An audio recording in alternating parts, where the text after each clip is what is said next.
Hello students, welcome to our online classes.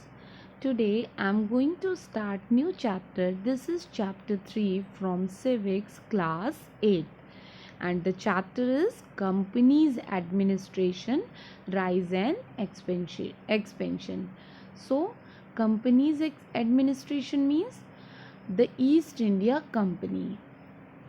In this chapter, we will discuss about various topics such as administrative structure, civil services, major land revenue settlements, commercialization of agriculture, the tribal community and tribal revolts. So this is all about the topics which we will study in next videos. In today's video, we will discuss about the administrative structure of developed by East India Company, civil services and army. Let's start today's topic. Administrative structure of East India Company. Students, the East India Company establishes its firm control over an administration. They formulated policies to look after the territories, and the policies were made to serve the interest of the Britishers. So, policies were made to serve the interest of the Britishers. The welfare of the common people was never given any importance. This is most important point. The most important point is the welfare of common people was the welfare of the common people was never given any importance. Let's start. The British divided the territories.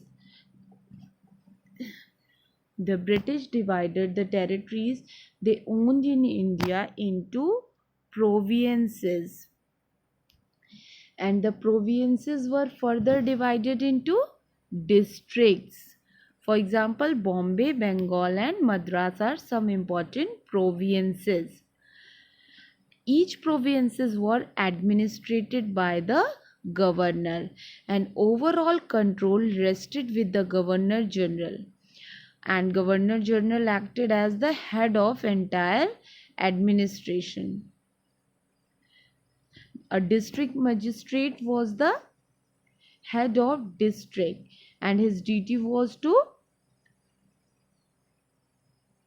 supervise the revenue collection and overall administration of districts.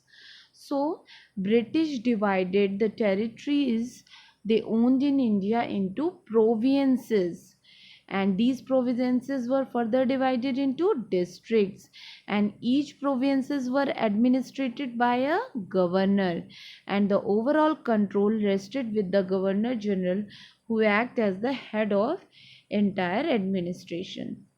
Look at this map, students. This map shows the various provinces established by British East India Company.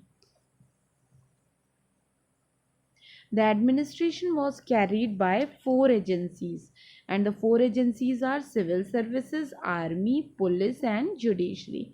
Civil services is responsible for general administration. Army is responsible to protect the territories held by the British East India Company, and and so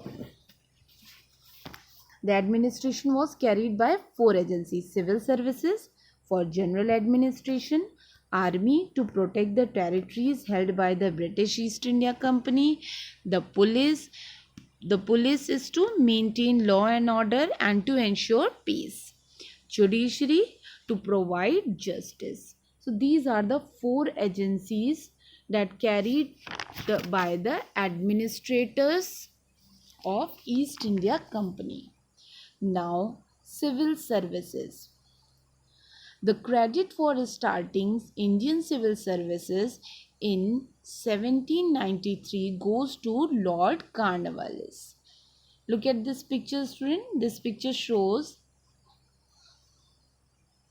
This picture is of Lord Cornwallis, who introduced with the term civil services. Lord Cornwallis separated the commercial and revenue branches of administration, and he also made promotions on the basis of seniority, and his regulations were called as Cornwallis Code. The system of recruitment of young officers by the directors of company was replaced by written examination in 1853. So this system recruits the young officers by the directors, and this rule was changed in 1853 by in replace of written examination.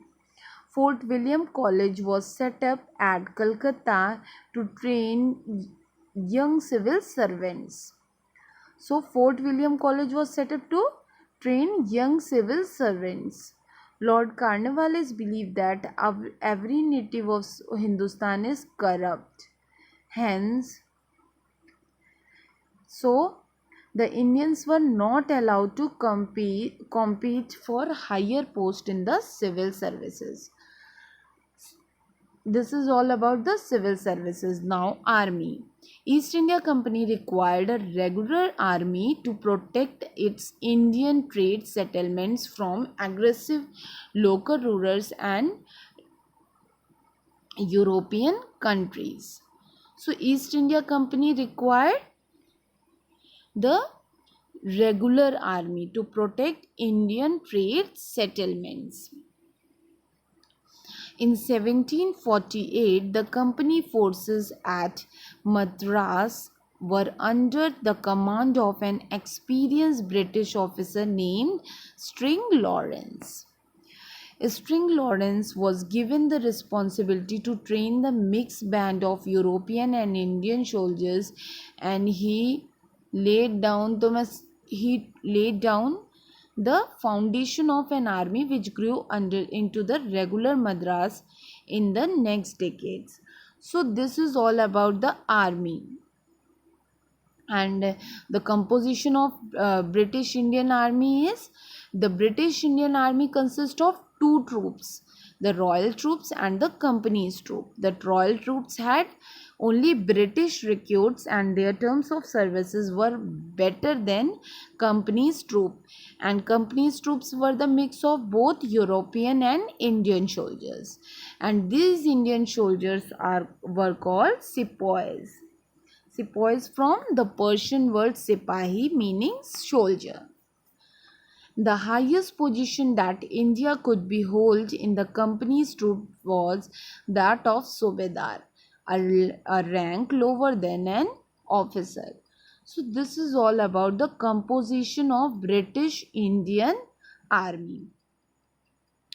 By 1850, there were 2 lakh soldiers in the army, and this huge army was used to control India in the following ways, such as to protect British territories from rivals, to protect the trading interest of the company, to suppresses the international revolts as and when they arose against the British. So this is all about the composition of British Indian Army, the Royal Troops and the Company troops. Thank you, students. Have a good day. And my today's question is, the credit for starting Indian civil services goes to which Governor General of East India Company? You have to answer this question in the comment section.